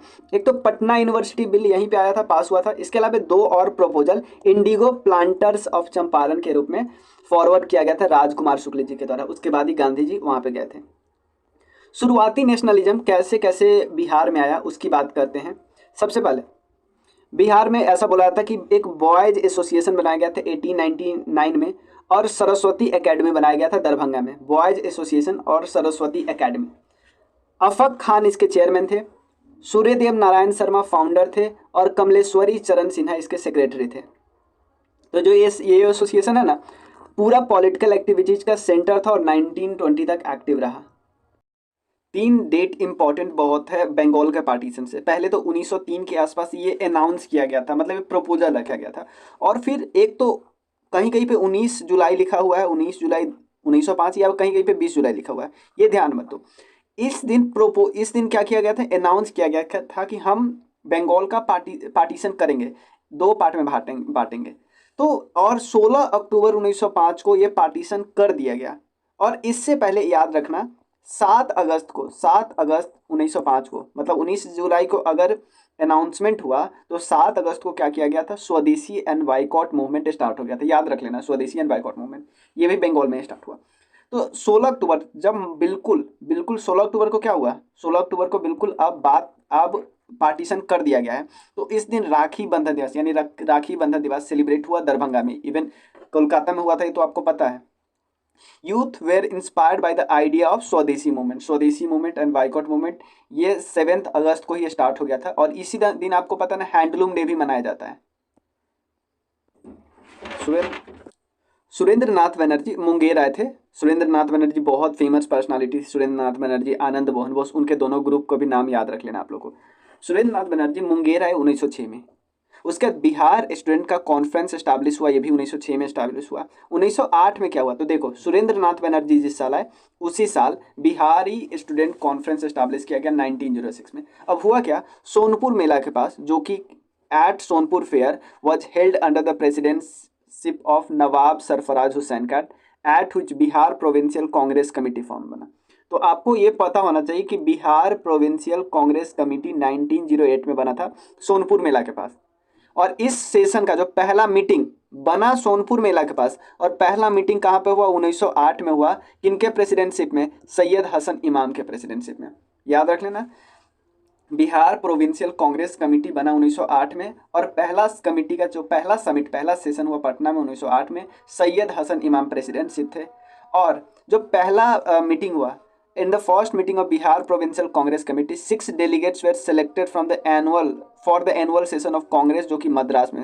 देखो मद्रास में 1908 में मेन सेशन जो होने वाला था, पिछले सेशन में ऑलरेडी कांग्रेस टूट चुका था। तो नए जो सेशन होगा 1908 वाला, जो मद्रास में जो सेशन हो रहा है, वहां पे बिहार के तरफ से, बिहार प्रोविंस से कितने डेलीगेट्स गए थे, 6 डेलीगेट्स गए थे। एक तो कौन, एक तो हसन इमाम जो प्रेसिडेंट थे, बसंती चंद्रा, दीप नारायण सिंह, सैयद नजमुल हुडा, और परमेश्वर लाल, और सचिदानंद सिन्हा, बहुत इंपॉर्टेंट, सचिदानंद सिन्हा भी गए थे। उसके अलावा न्यूज़पेपर, जो इंडियन मिरर न्यूज़पेपर था, बंगाली न्यूज़पेपर था, इन्होंने कम्युनल हार्मनी को बहुत ज़्यादा प्रेज किया कि बिहार में बहुत ज़्यादा कम्युनल हार्मनी है। उस समय की बात करते हैं। All India home rule league एक तो बना, आपको पता है 1916 के अप्रैल महीने में। ये बाल गंगाधर तिलक वाला जो ग्रुप था, और दूसरा एनी बेसेंट वाला ग्रुप था, वो सितंबर में जाके फॉर्मेशन हुआ। तो आपसे पूछा पहले कौन, तो बाल गंगाधर तिलक। ये तो यहाँ पे लिखा हुआ है। होम रूल लीग बिहार में कहाँ पे स्टैब्लिश हुआ था, बांकीपुर पटना में। बांकीपुर वही जगह है जहाँ पे इंडियन नेशनल कांग्रेस का पहला सेशन जो बिहार में हुआ था 1912 में, वो यहीं पे हुआ था। प्रेसिडेंट कौन थे, मजहरुल हक प्रेसिडेंट थे। 16 दिसंबर 1916 की बात करते हैं। अब वाइस प्रेसिडेंट किनको बनाया गया था, सरफराज हुसैन खान, 2 लोगों को वाइस प्रेसिडेंट बनाया गया था, क्वेश्चन नहीं पूछे गया, पूर्णेंदु नारायण सिन्हा। और 2 लोगों को सेक्रेटरी बने थे, चंद्रवंशी सहाय और बैजनाथ नारायण सिंह, ये सब सेक्रेटरी बने थे। और सरफराज हुसैन खान और पूर्णेंदु नारायण सिन्हा, ये दोनों वाइस प्रेसिडेंट थे। होम रूल लीग जो मूवमेंट था वो स्टार्ट हुआ कहाँ पे, मुजफ्फरपुर वाला जनकधारी प्रसाद मुजफ्फरपुर, और बजरंग सहाय और तारिणी प्रसाद सिंह ये सारण से स्टार्ट किए। तो ये उतना ज़्यादा इंपॉर्टेंट नहीं है, बट ये थोड़ा सा ध्यान रख सकते हो कि जनकधारी प्रसाद मुजफ्फरपुर से, क्योंकि अब लोकल थोड़ा और डीप पूछा जा रहा है। बजरंग सहाय और तारिणी प्रसाद सारण से। चंपारण सत्याग्रह, मेजॉरिटी चीज़ हमको पता है, ये पहला सिविल डिसोबीडियंस मूवमेंट था पूरे देश का। अगर आपसे पूछा गया फर्स्ट CDM तो आप बताना चंपारण। अगर फर्स्ट मास स्ट्राइक पूछा जाए तो हंगर स्ट्राइक या मास स्ट्राइक पूछा जाए तो अहमदाबाद। अगर पहला नॉन कॉपरेशन मूवमेंट पूछा जाए तो खेरा वाला, खेरा। तीन है ना, चंपारण, केक याद है ना आप लोग को, Champaran, Ahmedabad, Kheda. Champaran first CDM civil disobedience movement, Ahmedabad पहला हंगर स्ट्राइक मास स्ट्राइक, और खेरा पहला नॉन कॉपरेशन मूवमेंट। यहाँ पे तिनकठिया सिस्टम चलता था कि जितने भी आपके पास ज़मीन है उसका उस ज़मीन का 3/28 पार्ट में आपको इंडिगो उगाना है। इसको तिनकठिया सिस्टम बोलते थे। ठीक है। यहाँ पे जो यूरोपियन प्लांटर थे वो डिमांड करते थे हाई रेंट और इलीगल ड्यू लेते थे, किससे, पीजेंट से। इसीलिए मेन उसका मोटिव ही था, मोटिव क्या था कि ज़्यादा से ज़्यादा प्रॉफिट हो और पीजेंट को कुछ भी नहीं बचे। और पीजेंट देखो, एक बार इस जमीन पे आपने इंडिगो कर ली तो इससे उस पूरा उसकी प्रोडक्टिविटी खत्म हो जाती थी और बाकी चीज़ नहीं उगा सकते थे। इससे क्या हुआ, पीजेंट का कंडीशन बहुत वर्स होता गया। वो लोग पॉवर्टी में, स्टारवेशन में और चले थे गए। Farmer could not grow good crops, जो उनका फायदा का क्रॉप्स है वो नहीं उगा पाते थे। अब यहाँ पे आते हैं राजकुमार शुक्ला जी। राजकुमार शुक्ला जी चंपारण के थे और इनको जो प्रॉब्लम था, ये एक्चुअली मुरली भितिहरवा विलेज के थे। ये वेस्ट चंपारण में आता है। ये गए, इंडियन नेशनल कांग्रेस का सेशन हो रहा था 1916 में। यहाँ पे बिहार से रिलेटेड दो बातें मेन बात चली। एक तो बिहार यूनिवर्सिटी से रिलेटेड बिल यहीं पे पास हुआ, और दूसरा गांधी जी को मना लिए कि चलते हैं हम आपसे मिले, इंडिगो वाला जो प्लांटर है प्रॉब्लम उसको सॉल्व कर देंगे। तो गांधी जी ने राजकुमार शुक्ला ने गांधी जी को बोला कि सर आप चलिए चंपारण, वहाँ पे जो प्रॉब्लम है उसको देखिए। तो गांधी जी चंपारण में कब आते हैं, 10 अप्रैल 1917 में आते हैं। और संत राउत जो था इन अमोलवा विलेज, उनके घर पे ठहरते हैं। और गांधी जी पहला first ever basic school eight Barharwa Lakhan Sen village में उन्होंने क्या किया, गांधी जी आपसे पूछा गया पहला बेसिक स्कूल गांधी जी ने कहाँ पे स्टैब्लिश किया, तो बरहरवा लखन सेन विलेज में 1917 की ही बात करते हैं। उसके बाद Gandhi ji minister of Bihar planters association से मिले, कहाँ पे, मुजफ्फरपुर में बिहार प्लांटर्स एसोसिएशन से मिले कि, और ऑब्वियसली पीजेंट के असिस्टेंस के लिए, फार्मर के असिस्टेंस के लिए। 15 अप्रैल 1917 की बात करते हैं। मूवमेंट और ज़्यादा पेस कब पकड़ लिया कि बिहार के मेन सारे लीडर आ गए वहाँ पे, राजेंद्र प्रसाद, अनुग्रह नारायण सिन्हा, मजहरुल हक, महादेव देसाई, नरहरि पारिक, जेबी कृपलानी, इन सब ने गांधी जी को ज्वाइन कर लिया।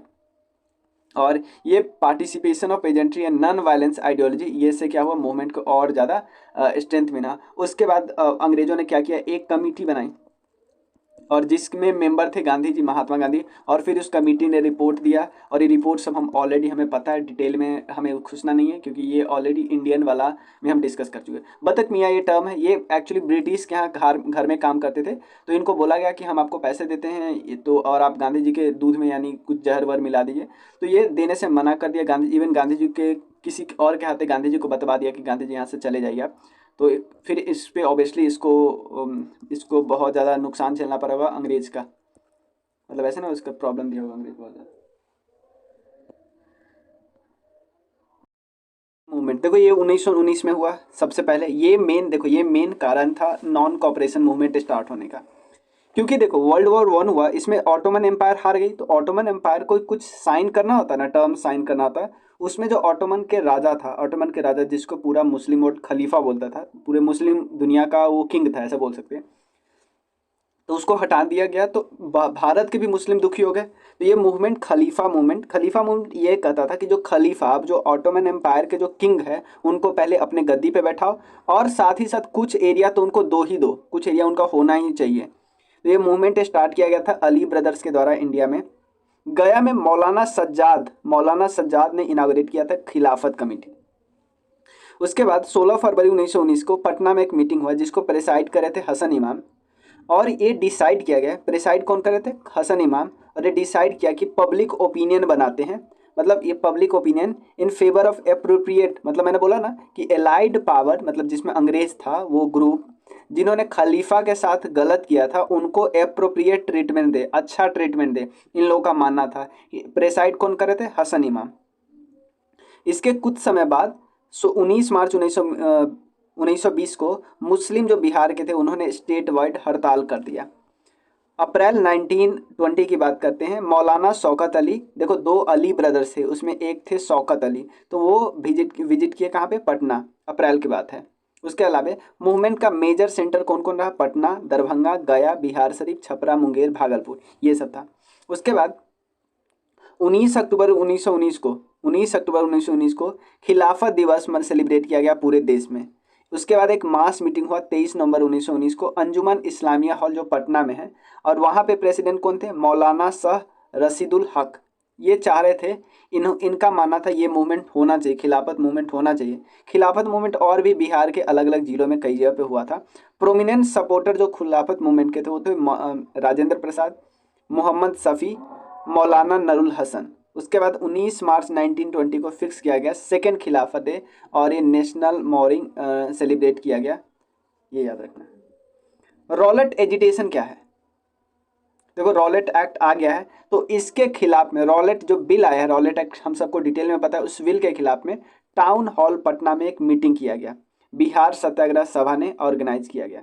तो मीटिंग हुआ, और जगह कहाँ कहाँ मीटिंग हुआ? मुजफ्फरपुर, मंसूरगंज, मुंगेर, छपरा और गया में, और हड़ताल हुआ, डेमोन्स्ट्रेशन हुआ, ये सब कुछ हुआ। अब आ जाते हैं non cooperation movement. Non cooperation movement देखो, बिहार कांग्रेस का जो प्रोविंशियल ग्रुप था ना, उसका मीटिंग हुआ अगस्त में 1920 में। किनके प्रेसिडेंटशिप में? राजेंद्र प्रसाद जी के प्रेसिडेंटशिप में। और ये लोग भी स्ट्रेस करने लगे कि यार नॉन कॉपरेशन मूवमेंट तो होना ही चाहिए। नॉन कॉपरेशन मूवमेंट इंट्रोड्यूस किन्होंने किया? धरणीधर प्रसाद ने और शाह मोहम्मद जुबैर ने। बिहार की बात करते हैं, धरणीधर प्रसाद ने और शाह मोहम्मद जुबैर ने। प्रेसिडेंटशिप को किनके हाथ में था? राजेंद्र प्रसाद जी के हाथ में था। उसके अलावा 15 अगस्त 1920 को हिजरात कमेटी बना था। उसके बाद कुछ देखो, annoyed with the policy of government some Muslim thought of migration from India, क्योंकि जो पॉलिसी अच्छी नहीं थी, इसके कारण कुछ मुस्लिम यहाँ से बाहर जाने का सोचने लगे। कुछ इंपॉर्टेंट इवेंट क्या क्या हुआ था? सबसे पहले boycott of auction of settlement of ferries and pounds in Munger and Bhagalpur, ये होने लगा। पहला मतलब कि ऑक्शन जो हो रहा था ना, settlement of ferries and pounds का मुंगेर में और भागलपुर में, इसका बाइकॉट होने लगा। गवर्नमेंट प्रेस जो पटना में था वहाँ पे स्ट्राइक हो गया। उसके बाद national college alternate arrangement establish किया था नेशनल कॉलेज में, और Rajendra Prasad as a principal at Patna Gaya road. Gandhi ji Bihar में कब विजिट किए थे? दिसंबर 1920 में, याद रखना है। तिलक मेमोरियल कमेटी बना था, Tilak memorial committee. The search light on the death of Tilak publish an article Bihar as is mourning, मतलब बिहार बिल्कुल दुख में है, ठीक है ना। क्यों? सर्च लाइट न्यूज़पेपर में ऐसा लिखा गया था। पुलिस स्ट्राइक किया मार्च अप्रैल 1921 में, जो स्प्रेड था इन जगहों पे, पटना, पूर्णिया, मुंगेर और चंपारण। गांधी जी ने बिहार नेशनल कॉलेज में, याद रखना, इसी नेशनल कॉलेज में बिहार विद्यापीठ का गठन किया था। बिहार नेशनल कॉलेज कब इनाग्रेट किया? 5 जनवरी 1921 को। बिहार विद्यापीठ 6 फरवरी 1921 को। मजहरुल हक ने स्टार्ट किया एक मदरलैंड न्यूज़पेपर, जहाँ पे हिंदू मुस्लिम यूनिटी की बात कर रहे थे और गांधीजियन आइडियोलॉजी की बात कर रहे थे। बाद में 22 दिसंबर 1921 की बात करते हैं, ब्रिटिश प्रिंस बिहार विजिट किए, जहाँ पे उनको कांग्रेस के अपोजिशन का सामना करना पड़ा। महेंद्र प्रसाद, डॉक्टर राजेंद्र प्रसाद जी के ब्रदर थे, उनको राजा राय साहब का जो टाइटल मिला था, उन्होंने नॉन कॉपरेशन मूवमेंट के वक्त वो लौटा दिया। स्वराज मूवमेंट की बात करते हैं, आपको पता है इवन 1921 में भी प्रेसिडेंटशिप चित्तरंजन दास के हाथ में था, बट उस समय वो जेल में थे, तो उनके जगह पे कोई और एक्टिंग प्रेसिडेंट बने थे, आपको पता होगा। 1921 में 1922 की बात करते हैं, ये सेशन में कांग्रेस के 2 फैक्शन टूट गए, क्योंकि गांधी जी अभी जेल के अंदर थे। एक फैक्शन बोलता था कि लेजिस्लेटिव काउंसिल में एंट्री करते, इसको बोलते थे प्रो चेंजर्स, ठीक है ना। और एक ग्रुप वो था, बोलता था नहीं, हमें लेजिस्लेटिव काउंसिल में एंटर नहीं करना है, हमें जब तक गांधी जी नहीं है तब तक गांधीयन आइडियोलॉजी लोगों में फैलाना है। क्यों? क्योंकि आपको पता है ना, चौरी चौरा इंसिडेंट हो गया था, इसके कारण 12 फरवरी 1922 को ही नॉन कॉपरेशन मूवमेंट खत्म हो चुका है। तो प्रो चेंजर्स जो ग्रुप थे, उनमें कौन कौन था? CR दास, मोतीलाल नेहरू और अजमल खान। जो नो चेंजर्स ग्रुप थे, उसमें था वल्लभ भाई पटेल, C राजगोपालाचारी और MA अंसारी। मोतीलाल नेहरू और चित्तरंजन दास ये स्वराज दल बनाते हैं 1923 में, और स्वराज दल का एक ब्रांच बिहार में बनता है, वो उनके लीडर कौन थे? श्री कृष्ण सिंह। साइमन कमीशन की बात करते हैं, उनके चेयरमैन था जॉन साइमन। 1928 में आए थे इंडिया, फॉर्मेशन तो 1927 में ही हो गया था, बट रिपोर्ट उन्होंने 1930 में दिया था। बहुत सारे पॉइंट दिया था, ऑलरेडी हम डिस्कस कर चुके हैं। तो ऑल पार्टी मीटिंग हुआ किनके लीडरशिप में? अनुग्रह नारायण सिन्हा जी के लीडरशिप में। और यहाँ पे बात किया है कि हम बाइकआउट करेंगे साइमन कमीशन को। साइमन कमीशन पटना पहुंचा पहले 12 दिसंबर को, और 24 दिसंबर को रांची पहुंचा। हर जगह, दोनों जगह बाइकआउट किया गया इसका। सिविल डिसोबीडियंस मूवमेंट की बात करते हैं, 1930 की बात करते हैं, तो ये प्रिपेयर किया गया किनके द्वारा? डॉक्टर राजेंद्र प्रसाद जी के द्वारा। और 6 अप्रैल 1930 को चूज किया गया डेट सॉल्ट सत्याग्रह का बिहार में, ठीक है ना। 6 अप्रैल, इवन ये डेट इंपॉर्टेंट है क्योंकि इसी दिन वो भी हुआ था, गांधी जी ने भी दांडी में नमक, क्योंकि वो 12 मार्च को निकले थे और 6 अप्रैल के आसपास पहुंचे थे। पंडित जवाहरलाल नेहरू ट्रेवल थ्रू बिहार 31 मार्च से 3 अप्रैल तक पहुंचे थे। यह मूवमेंट चंपारण से स्टार्ट हुआ, began from Champaran and Saran district, बाद में पटना, बेतिया, हाजीपुर और दरभंगा में फैला। सॉल्ट सत्याग्रह, इसको इनागुरेट किया गया था 16 अप्रैल 1930 को। सॉल्ट सत्याग्रह का पटना में बात कर रहे हैं, और खादी पे फोकस किया गया। और एक ड्रिंक, चौकीदारी टैक्स, सिंपल आपसे पूछा जाएगा बिहार ने चौकीदारी टैक्स से को पे करने के से रोका कि नहीं हम पे करेंगे। किस मूवमेंट के समय? Civil disobedience movement. Intoxicating drink के खिलाफ लोग गए, किस मूवमेंट के समय? सिविल डिसोबीडियंस मूवमेंट के समय। इसमें इवन वुमेन और सारे सेक्शन के सोसाइटी पार्टिसिपेट कर रहे थे। स्वदेशी कमेटी कहाँ पे स्टार्ट हुआ था? ध्यान देना, स्वदेशी कमेटी स्टार्ट किया गया था, पटना में सेटअप किया गया था 1930 में। यही इवेंट करती थी और करते थे। और लीडरशिप कौन थे? अली इमाम। और कौन कौन इस मूवमेंट में प्रोमिनेंट लीडर थे? सच्चिदानंद सिन्हा, हसन इमाम, सर अली इमाम, ये लोग। वीरपुर जो सत्याग्रह है वो भी इसी समय हुआ। उसके बाद राय बहादुर द्वारकानाथ, इन्होंने रिजाइन किया, बिहार लेजिस्लेटिव काउंसिल के मेंबर थे। ध्यान देना, राय बहादुर द्वारकानाथ, इन्होंने रिजाइन किया बिहार लेजिस्लेटिव काउंसिल से। क्यों? क्योंकि यार राजेंद्र प्रसाद जी और प्रोफेसर अब्दुल बारी पे लाठीचार्ज कर दिया गया था। आपको पता है लाला लाजपत राय जी को पे भी लाठीचार्ज किया था इसी समय, इसी मूवमेंट के समय। तो यहाँ पे भी लाठीचार्ज कर दिया। इसके खिलाफ में ये लेजिस्लेटिव काउंसिल को त्याग दिया। उस as a protest of this prisoners of, जो छपरा जेल के जो प्रिजनर्स थे उन्होंने स्ट्राइक कर दिया और प्रेजेंट चौकीदारी टैक्स देने से भी मना कर दिए। और जो 78 लोग गांधी जी के साथ गए थे उसमें एक बिहारी गए थे जिनको बोलते थे कारो बाबू बोलते थे। याद रखिएगा, फुल नाम इनका क्या है ये कमेंट में बताइएगा कि आपको याद है। इंडिविजुअल सिविल डिसोबीडियंस मूवमेंट, ये तो हमको पता है कि भारत से 3 लोग गए थे, उनका नाम तो याद ही है आपको, विनोबा भावे और जवाहरलाल नेहरू। और थर्ड कौन है ये भी पूछा हुआ था बीपीएससी में किसी एग्जाम में, बट इंडिया की तरफ से याद रखना। पहले श्री कृष्ण सिंह बिहार की तरफ से, और सेकंड है अनुग्रह नारायण सिंह। उसके अलावा गौरी शंकर सिंह, इन्होंने सत्याग्रह कहाँ से किए थे? गया से। और शिलाओं से किन्होंने क्या किया था? श्याम नारायण सिंह। किसान सभा की बात है, ये बहुत इंपॉर्टेंट टॉपिक है। जो किसान सभा वाला जो टॉपिक है ना वो पूछ देता है। सबसे पहले क्या हुआ? स्वामी विद्यानंद जी ने किसान सभा कहाँ पे किया? मधुबनी में। ऐसे मूवमेंट मुंगेर, शाहबाद, पटना, सारण, मुजफ्फरपुर, इन सब जगहों पे फार्मर ने किया। अब हुआ क्या?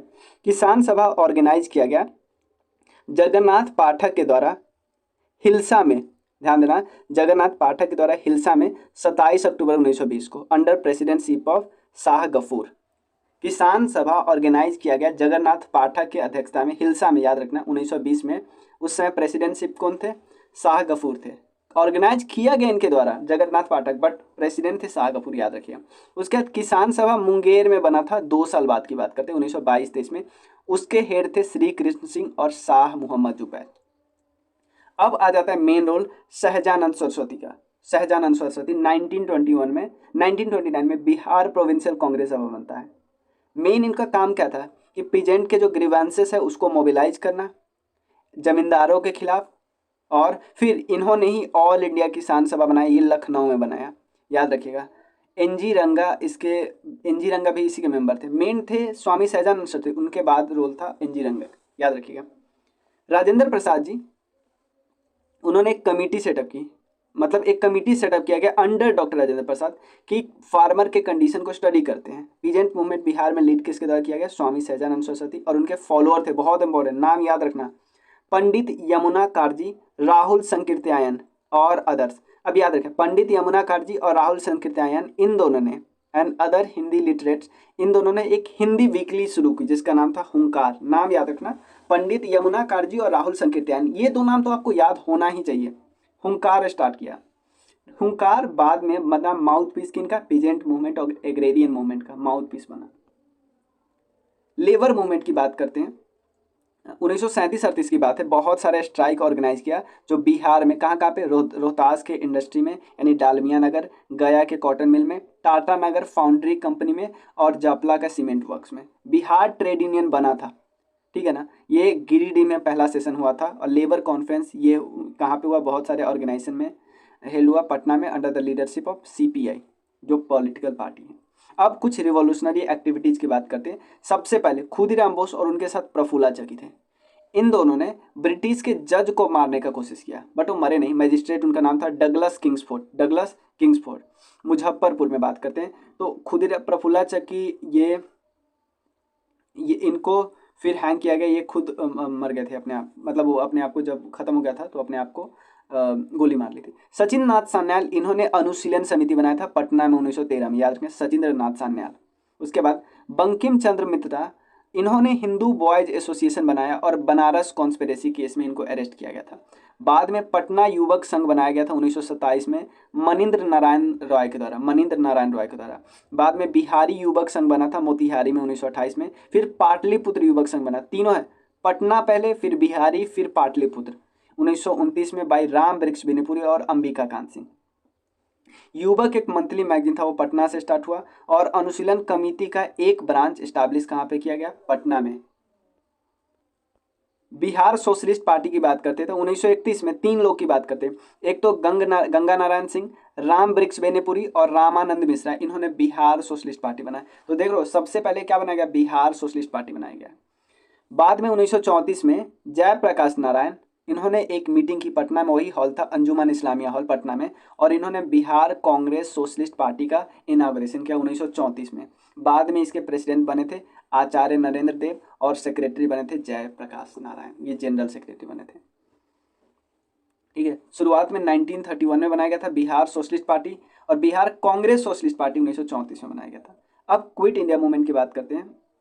बिहार कांग्रेस कमेटी किनके लीडरशिप में, डॉक्टर राजेंद्र प्रसाद जी के लीडरशिप में एक आउटलाइन तैयार किया और वो 8 अगस्त को इंडियन नेशनल कांग्रेस ने ऑब्वियसली क्विट इंडिया मूवमेंट का प्रपोजल रखा और अगले ही दिन कांग्रेस को ही बैन कर दिया गया, सारे न्यूज़पेपर को बैन कर दिया गया। पटना में कंप्लीट स्ट्राइक हुआ ऑन 12 अगस्त 1940 में। देखो बहुत लोग को अरेस्ट किया गया था, इवन जयप्रकाश नारायण, उनके साथ राम मनोहर लोहिया, अरुणा असफ अली, ये देखो इनको अरेस्ट किया था बट ये निकल गए थे। बट ये लोग नहीं अरेस्ट किए थे क्योंकि मेन लीडर सारे अरेस्ट हो गए थे। जयप्रकाश नारायण जी भी अरेस्ट हो गए थे, हजारीबाग जेल में रखा गया था उनको, बट वो निकल गए थे दीपावली के दिन कुछ लोगों के साथ मिलकर, वो बाहर भाग गए थे। तो क्योंकि मेन लीडर सब अरेस्ट थे तो ये लोग अपना काम कर रहे थे। तो आज़ाद दस्ता ऑर्गेनाइज किया गया 1943 में, किनके लीडरशिप में, जयप्रकाश नारायण जी के लीडरशिप में। आज़ाद दस्ता क्या है, ये एक रिवोल्यूशनरी ऑर्गेनाइजेशन था जो जयप्रकाश नारायण जी द्वारा बनाया गया था 1940 में क्विट इंडिया मूवमेंट के समय। एक separate independent council of organisation set up किया गया मधुबनी डिस्ट्रिक्ट ऑफ बिहार में, किनके लीडरशिप में, सूरज नारायण सिंह जी के लीडरशिप में। एक सेपरेट इंडिपेंडेंट काउंसिल का ऑर्गेनाइजेशन किया गया मधुबनी डिस्ट्रिक्ट ऑफ बिहार में, किनके लीडरशिप में, सूरज नारायण सिंह जी की लीडरशिप में। मेन एम इस ऑर्गेनाइजेशन का था कि गवर्नमेंट मशीनरी को पैरालाइज करते हैं, मिलिट्री ट्रेनिंग देना, कैंप सेटअप करना, रेवोल्यूशनरी एक्टिविटीज करना। अब 2 लोग की बात करते हैं, सचिवालय यहाँ पे जयप्रकाश नारायण जी के बारे में डिस्कस। अब यहाँ पे क्या हुआ, सचिवालय गोलीकांड हुआ, पटना के सेक्रेटेरिएट में फायरिंग हुआ। देखो 11 अगस्त की बात है, बहुत सारे स्टूडेंट पहुंच गए सेक्रेटेरिएट के ऑफिस में ईस्टर्न गेट पे और वहाँ पे नेशनल फ्लैग फहराना शुरू किया। पुलिस ने फायर कर दिया, बहुत सारे 7 स्टूडेंट का यहाँ पे डेथ हो गया, बहुत सारे लोग इंजरी भी हुए। ये 7 लोग हैं, उमाकांत प्रसाद सिन्हा, रामानंद सिंह, सतीश प्रसाद झा, जगपति कुमार, देवी पारो चौधरी, राजेंद्र सिंह, राम गोविंद सिंह। ठीक है। इस इंसिडेंट के साथ बाद बहुत सारा वाइड स्प्रेड कर्फ्यू लगा था डिस्ट्रिक्ट में, बहुत जगह बिहार में। और अब हुआ क्या, देखो 15 अगस्त 1947 में जयराम दास दौलतराम जो newly appointed governor of Bihar थे इंडिपेंडेंट इंडिया के, उन्होंने एक फाउंडेशन स्टोन डाला था इन शहीद के मेमोरियल का, to commemorate the student who sacrifice their lives in Patna secretariat farming. ये 7 लोगों की गाथाओं को लोगों को सुनाने के लिए। अब बिहार में जो इलेक्शन हुआ एंड बिहार कैसे इंडिपेंडेंट हुआ, उसके बाद पहले इलेक्शन की बात करेंगे फिर इंडिपेंडेंस की बात करेंगे। सबसे पहले 1937 में इलेक्शन हुआ, 152 जोन में बटा था बिहार। कांग्रेस 107 में कॉन्टेस्ट किया और लगभग 98 सीट जीता। लेजिस्लेटिव काउंसिल इलेक्शन की बात करते हैं, 8 कैंडिडेट जीता था, कांग्रेस मेजॉरिटी में था दोनों हाउसेस में। श्री कृष्ण जी देखो शुरुआती में श्री कृष्ण जी भले ही मेजॉरिटी में थे बट वो रिफ्यूज कर दिया गवर्नमेंट बनाने के से। तो मोहम्मद यूनिस जो इंडिपेंडेंट पार्टी के लीडर थे, वो किसी पार्टी के नहीं थे, इंडिपेंडेंट थे, ये इन्होंने गवर्नमेंट बनाया, इसलिए मोहम्मद यूनिस को first prime minister of Bihar बोला जाता है। बट 20 जुलाई की बात है, 20 जुलाई 1937 के कुछ ही दिन बाद, मतलब मोहम्मद यूनिस के बनने के कुछ ही दिन बाद, कांग्रेस कैबिनेट ने, कांग्रेस गवर्नमेंट ने श्री कृष्ण ने बोला कि हम सरकार बनाएंगे। तो श्री राम दयालु सिंह और प्रोफेसर अब्दुल बारी, देखो ये एक्चुअली स्पीकर बने थे, अब्दुल बारी डिप्टी स्पीकर बने थे काउंसिल के। बिहार टेनेसी अमेंडमेंट एक्ट ये लाया गया और जो कश्तकारी बंदोबस्त का प्रॉब्लम था उसको ख़त्म किया गया। 12 अप्रैल 1946 को गवर्नमेंट ने कांग्रेस सोशलिस्ट पार्टी पे जो बैन लगा था उसको हटा दिया और कॉन्स्टिट्यूएंट असेंबली सबसे पहली बार 1946 9 दिसंबर को मिली। किनके प्रेसिडेंटशिप में? सच्चिदानंद सिन्हा के प्रेसिडेंटशिप में। भारत आज़ाद हुआ 15 अगस्त 1947 को। जयराम दौलतराम बने थे पहले गवर्नर और श्री कृष्ण सिंह बने थे पहले।